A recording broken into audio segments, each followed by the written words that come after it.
Planet Finance Business School, High-Tech City, Hyderabad. BCom, BBA, PGDM, MBA. Call 9000 Suresh గారు ఇప్పుడు కేవలం survival కోసం వాళ్ళు ప్రయత్నిస్తున్నట్టు దానికన్నా వాళ్ళు గట్టిగా తిప్పి కొట్టగలుగుతున్నారు కదా! ఇప్పుడు అండర్ గ్రౌండ్‌లో మిస్సైల్ సిటీసే ఉన్నాయనేది కూడా కొంతమంది చెబుతున్నారు. అంటే ఈ మధ్య కాలంలో వాళ్ళు పూర్తిగా సిద్ధం అవ్వడానికి చాలా ఏర్పాట్లు చేసుకున్నారా వాళ్ళు? వాళ్ళు లాస్ట్ ఇయర్ 12 డే వార్ జరిగింది చూడండి జూన్, లాస్ట్ జూలైలో. అవును. దాంట్లో వాళ్ళు చాలా మటుకు లెసన్స్ నేర్చుకున్నారు. హ్మ్.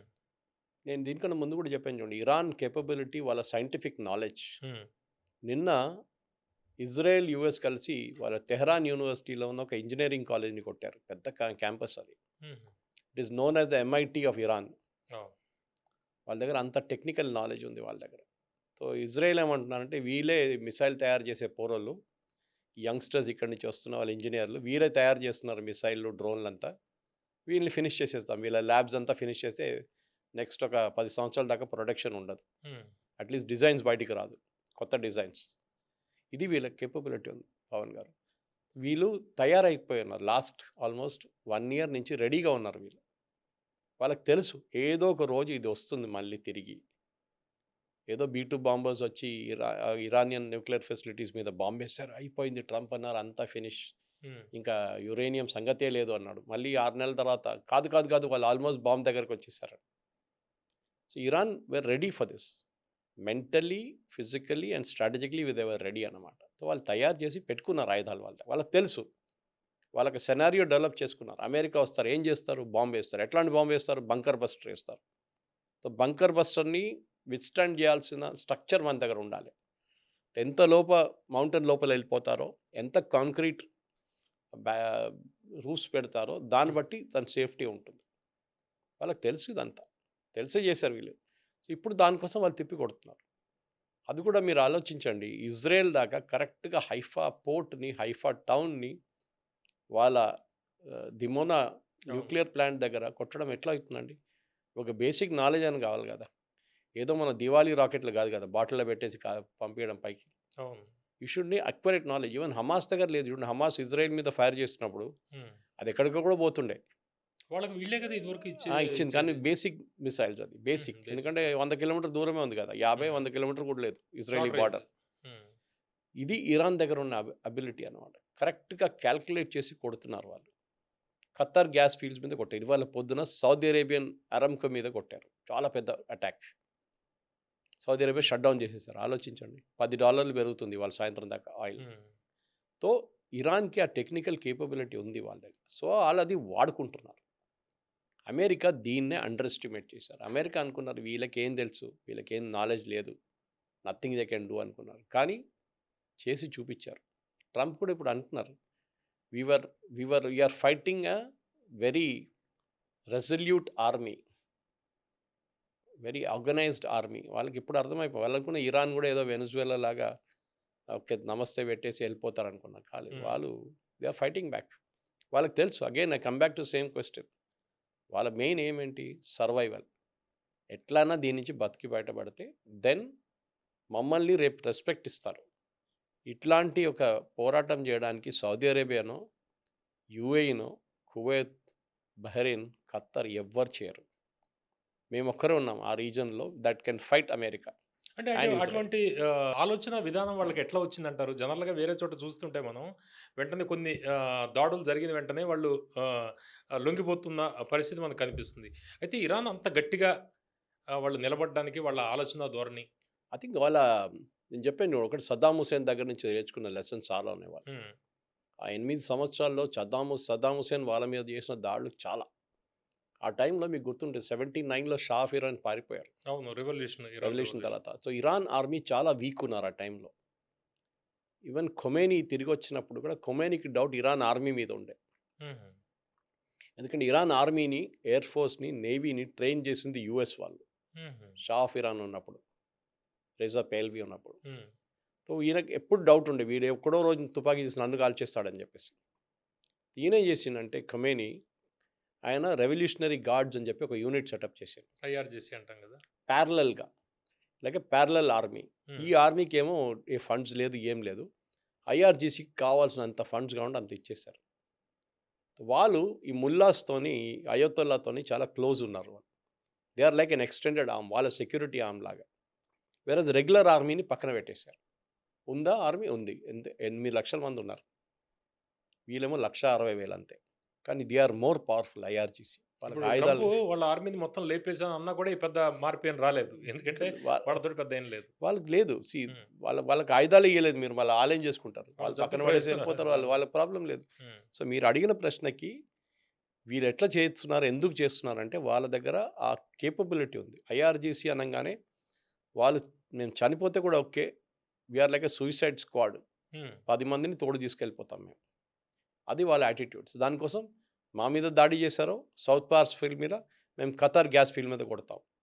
మమ్మల్ని ఇక్కడ కొట్టారో, మా ఆయిల్ ఫీల్డ్ కొట్టారో మేము సౌదీ అరేబియా మీద కొడతాం. వాళ్ళకి తెలుసు యూఎస్ దాకెళ్ళి కొట్టలేరు వాళ్ళు. మాక్సిమం ఇజ్రాయెల్‌ని కొట్టొచ్చు. ఇజ్రాయెల్ దగ్గర పెద్ద రిఫైనరీలు ఏం లేవు. వాళ్ళ దగ్గర దిమోనా న్యూక్లియర్ ప్లాంట్ ఉంది. అది కాకుండా మిగతా సిటీస్ ఉన్నాయి. టెల్ అవీవ్ ఉంది. హైఫా ఉంది. హైఫా పోర్ట్ ఉంది. హ్మ్. వాళ్ళు కొడతారు. In fact Haifa port is owned by Adani group మన ఇండియా నుంచి. సో, అట్లాంటివి ఉన్నాయి. వాళ్ళు చేస్తున్నారు. ఈ ఐఆర్‌జీసీ రిక్రూట్‌మెంట్ ఎట్లా ఉంటుంది? వాళ్ళది కేవలం ఏ వర్కులు చేస్తుంటారు వాళ్ళు?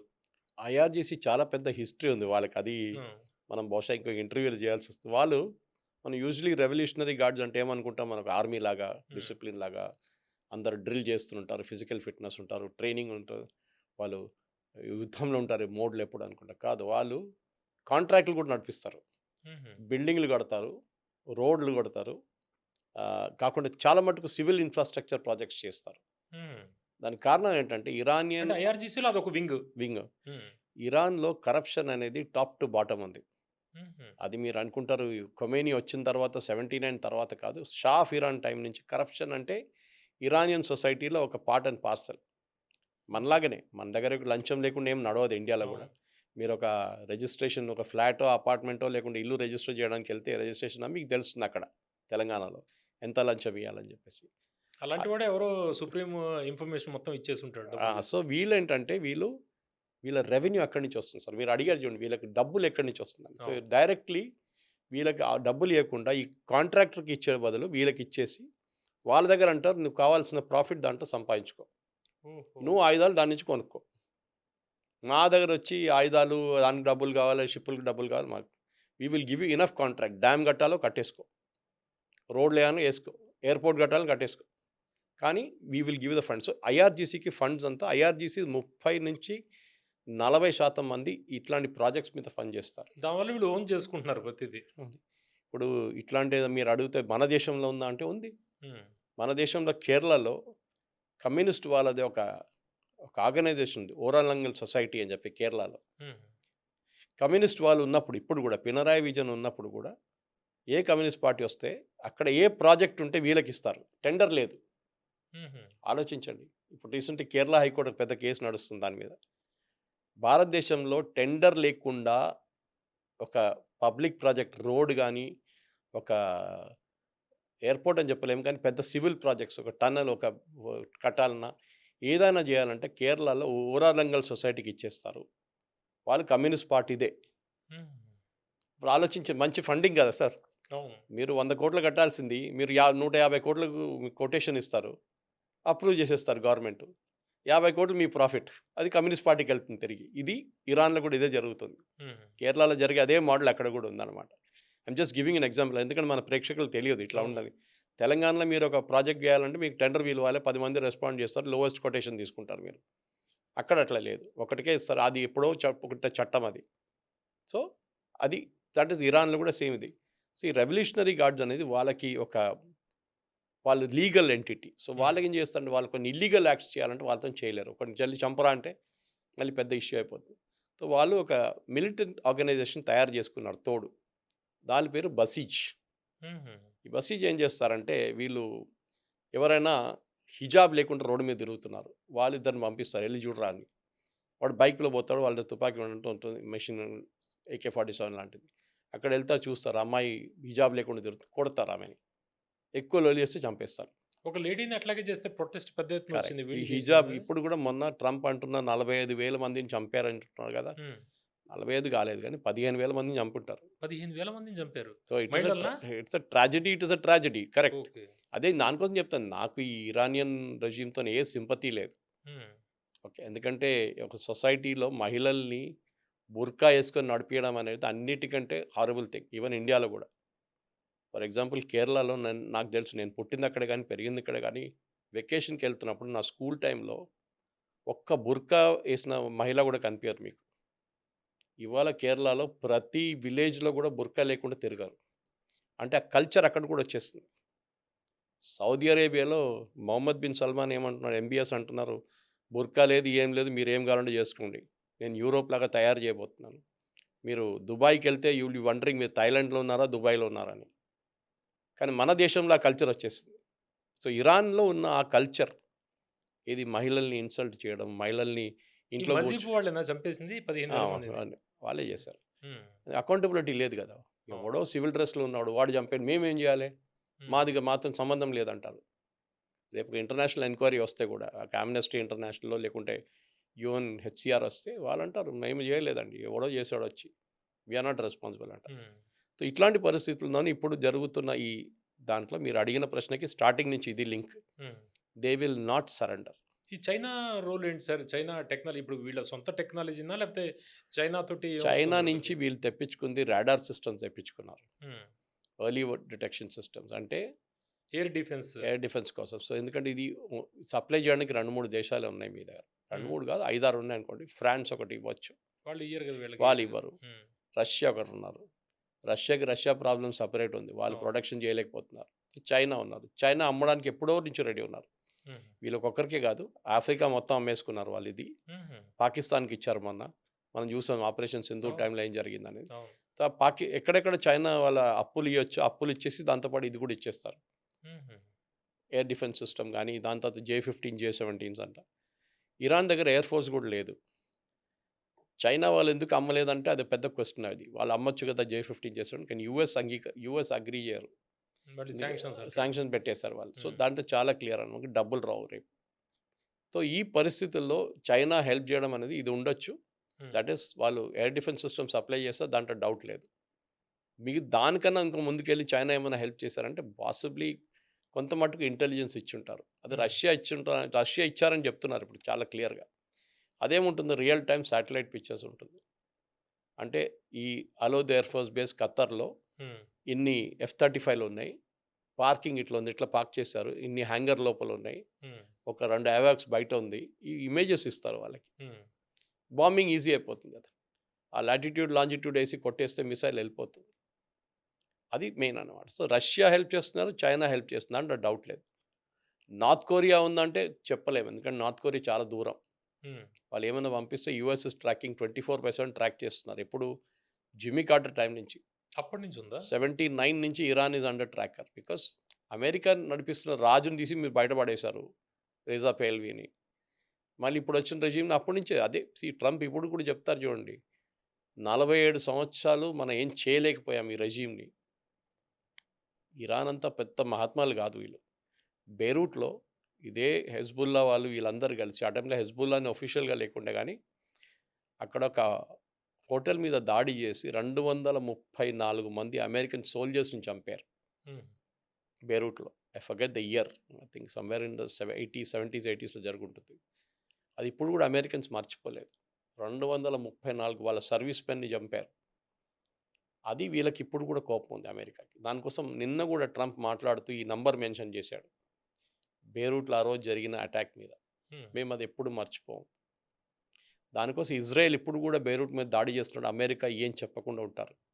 ఏం చెప్పరు. మీరు ఏం కావాలంటే చేసుకోండి అంటారు. వాళ్ళకి ఆ కోపం ఉంది. దాని తర్వాత somewhere in Kuwait or was it Oman, USS Cole అని చెప్పి వాళ్ళొక ఇదుండే నేవల్ షిప్ ఉండే. దాని మీద దాడి చేశారు. దాంట్లో 22 మంది సెయిలర్స్ చనిపోయారు. US sailors. అది ఇరాన్ చేపించిన సూసైడ్ అటాక్. హుహు.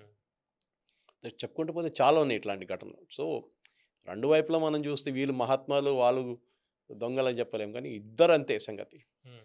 ట్రంప్ ఎంత పని చేస్తున్నాడో డర్టీ వర్క్, వీళ్ళు కూడా అంతే చేశారు దానికన్నా ముందు. కర్మ తిరిగొస్తుంది ఏదో ఒక రోజు. అవును. తిరిగొచ్చింది ఇప్పుడు అంతే. కర్మ రిటర్న్స్. కర్మ రిటర్న్స్. సో, హ్మ్. ఇరాన్‌కి ఇప్పుడు వచ్చే దెబ్బలు డెఫినిట్‌గా వాళ్ళు దీనికన్నా ముందు చేసిన పనికే వస్తుంది వాళ్ళకి. హ్మ్. కానీ అట్ ద సేమ్ టైమ్ ఎప్పుడంటారు ఇంగ్లీష్‌లో అండర్ డాగ్ ఒకటుంటారు. ఓకే. మీరు డేవిడ్ వర్సెస్ గొలియాత్ బ్యాటిల్‌లో ఎప్పుడు మీరు వీకర్ పార్టీతో సింపథైజ్ చేస్తారు. కొట్రా కొట్రా అంటావు పక్కన కూర్చొని. అవును. వాడి కెపాసిటీ లేకున్నా కానీ వాడిని ఎంకరేజ్ చేస్తాం మనం. సో ఒక చిన్న పార్టీ పెద్దవాళ్ళని కొట్టినప్పుడు there is a thrill in it. అది ఇరాన్ చేస్తున్నారు. ఇరాన్ వాళ్ళ మీద దగ్గర ఉన్న సింపతి. ఆయుధాలు తీసుకొని అక్కడిక్కడ కొడుతున్నారు వాళ్ళు. అది ఎగ్జాక్ట్లీ వెళ్ళి పడుతుంది. డ్యామేజ్ జరుగుతుంది. దాంతో అందరూ ఏమంటున్నారు, Iran did a good thing. Iran యూఎస్కి ఒక లెసన్ నేర్పించారు. హ్మ్. కరెక్ట్. ఎందుకంటే యుఎస్ ఈ యుద్ధం మొదలయ్యే ముందు దీన్ని అంతా ముందు అప్పుడే చూసుకోవాలి ఉండే. దట్ వెదర్ వీళ్ళ మిసైల్ కెపాసిటీ ఎంత ఉంది, వీళ్ళ డ్రోన్ కెపాసిటీ ఎంత ఉంది, వీళ్ళ యురేనియం ఎక్కడుంది, రెజీమ్ చేంజ్ జరుగుతుందా లేదా, హ్మ్. ఇదేం తెలియకుండా దిగేశారు యుద్ధం. వెనిజులా లాగా అనుకున్నారు వీళ్ళు. వెనుజువేలా కూడా వాళ్ళ దగ్గర రెగ్యులర్ ఆర్మీ లేదు వాళ్ళ దగ్గర. హ్మ్. ఇది ఇట్లా కాదు. వెనుజువేలాకి వాళ్ళ దాకా ఒక యుద్ధానికి వెళ్ళలేదు. అవును. వీళ్ళు 8 సంవత్సరాలు సద్దాం హుసేన్తో కొట్టుకున్నారు వీళ్ళు. They have seen the track best and record worst. మర్చిపోయాడు. ట్రాక్ రికార్డ్ ఆ! మర్చిపోయాడు ట్రంప్. వాళ్ళ దగ్గర ఉందది. హ్మ్. మీరు ఇన్ని సంవత్సరాలు పోరాడినప్పుడు మీ దగ్గర ఎక్స్‌పీరియన్స్ ఉంటుంది. ఇదే ముస్తఫా ఖమేనీ గూడా ఉన్నాడు. ఇరానియన్ సోల్జర్ దాంట్లో. పోరాడడానికి ఓకే. ఎళ్ళాడు గూడా. ఆయన గూడా ఫ్రంట్ లైన్‌లో ఎళ్లి హుహు. ఫైట్ చేశాడు. సో వీళ్ళందరికి ఉంటుందది. Israel has got a similar culture. వాళ్ళ దాంట్లో అందరూ రెడీగా ఉంటారు ఫైట్ జేయడానికి. రిజర్విస్ట్ అంటారు వాళ్ళు. హుహు. 18 సంవత్సరాలు క్రాస్ చేస్తే మీరు you have to get enrolled in the army compulsory. ఇరాన్‌లోనా? ఇక్కడ ఇజ్రాయెల్‌లో. ఇజ్రాయెల్‌లో. ఓకే. 3 సంవత్సరాలు పని చేయాల్సిందే ఆర్మీలో. చైనా దాన్ లాగా దాని తర్వాత యూ ఉంటుందనుకుంటా. Can go back. హ్మ్. మీరు మీ రెగ్యులర్ జాబ్‌లో ఎళ్ళిపోవచ్చు. పిలిస్తే రిటర్న్ రావాలి. దే కాల్డ్ హ్మ్. రిజర్విస్ట్. ఇప్పుడు ఓకే. యుద్ధం నడుస్తుంది లెబనాన్‌లో. చాలామంది రిజర్విస్ట్‌ని పిలిపించుకున్నారు. చాలామంది చనిపోయారు కూడా దాంట్లో. హుహు. వాళ్ళు కాలేజీలో చదువుతున్నారో, లేకుంటే ఏదో ఉద్యోగం చేస్తున్నారు వాళ్ళని. కానీ they become a regular soldiers. మన దగ్గర లేదు ఇప్పుడు అది. మన దగ్గర Agniveer is a limited scheme. అది కాకుండా టెరిటోరియల్ ఆర్మీ అని ఉంది. అక్కడ కూడా కొంతమంది తీసుకుంటారు అట్లా. హ్మ్. బట్ ఓవరాల్ పిక్చర్ మీరు చూస్తే పవన్ గారు, ఇరాన్ కేపబిలిటీ ఉంది. కానీ ఒక స్ట్రెచ్ దాకా లిమిట్ చేయొచ్చు దాన్ని. హ్మ్. ఇప్పుడు పెట్రోకెమికల్ ప్లాంట్ మీద కొట్టిన న్యూస్ మీకు చెప్పాను నేను. దాంతో ఏమైపోతుందంటే అక్కడున్న ఆయుధాలు ప్రొడక్షన్ తగ్గిపోతుంది. ఏదో ఒక రోజు ఇరాన్ దగ్గర ఈ ప్రొడక్షన్ కంప్లీట్‌గా జీరోకి వచ్చేస్తుంది. వాళ్ళ దగ్గర ఆయుధాలు యాక్సెస్ చేయలేకపోతారు. లేకుంటే దాన్ని ఫైర్ చేయడానికి కొన్ని లాంచర్స్ ఉండదు వాళ్ళు. ఆ రోజు వాళ్ళు డెఫినిట్‌గా సరెండర్ అయితారు. సరెండర్ అని కాదు, ఏదో ఒక ఒప్పందానికి వచ్చేస్తారు వాళ్ళు. అది జరుగుతుంది ఇప్పుడు. అది మన హిస్టరీలో చూసాం చాలా మటుకు. ఓకే. ఎంత పవర్‌ఫుల్ డిక్టేటర్స్ అయినా గానీ, ఇదీ అమీన్ గానీ, ముమ్మర్ గద్దాఫీ గానీ, సద్దాం హుసేన్ వీళ్ళ అందరిది ఎండ్ అదే వచ్చిందన్నమాట. హ్మ్. They meet with a very violent end. కానీ ఇరాన్‌లో ఇప్పుడు ప్రాబ్లమ్ ఏంటంటే ఒక ఫిగర్ హెడ్ లేరు వాళ్ళకి. ముందు ఖమేనీ ఉండే. దాని తర్వాత ఖమేనీ వచ్చిండు. వాళ్ళ కొడుకు ఉందంట. ఆయన ఉన్నాడో లేదో పోయిండో తెలియదు మనకి. సో ఫిగర్ హెడ్ లేరు వాళ్ళకి. వాళ్ళకి ఉన్నది ఒక ఫారెన్ మినిస్టర్, ఒక president and one speaker of the parliament. వీళ్ళు ముగ్గురే ఉన్నారు డెసిషన్ మేకింగ్ రోల్. హ్మ్. కానీ వాళ్ళు దేశం నడిపిస్తున్నారంటే కాదు. వాళ్ళు కాదు నడిపించేది. అది రెవల్యూషనరీ గార్డ్స్ నడిపిస్తున్నారు. నిన్న వాళ్ళ ఇంటెలిజెన్స్ చీఫ్‌ని కొట్టారు ఇజ్రాయెల్. అవును. సో ఇజ్రాయెల్ రోల్ ఇస్ చాలా క్లియర్ దీంట్లో. అమెరికా బాంబింగ్ చేస్తుంటే రెగ్యులర్ దాంట్లో, ఇజ్రాయెల్ ఏమో ఇంటెలిజెన్స్ పెట్టి స్పెసిఫిక్ వాళ్ళని కొడుతున్నారు. అది ఇవాళ కొట్టిన పెట్రోకెమికల్ ప్లాంట్ ఉండొచ్చు. నిన్న కొట్టిన ఇరానియన్ రెవల్యూషనరీ గార్డ్ ఇంటెలిజెన్స్ చీఫ్‌ని ఉండొచ్చు. ఆలోచించండి, ఇంత పెద్ద యుద్ధం నడుస్తున్నప్పుడు మన వెంటబడ్డారు. This fellow we want him killed. ఎక్కడున్నాడో హ్మ్. కనుక్కో.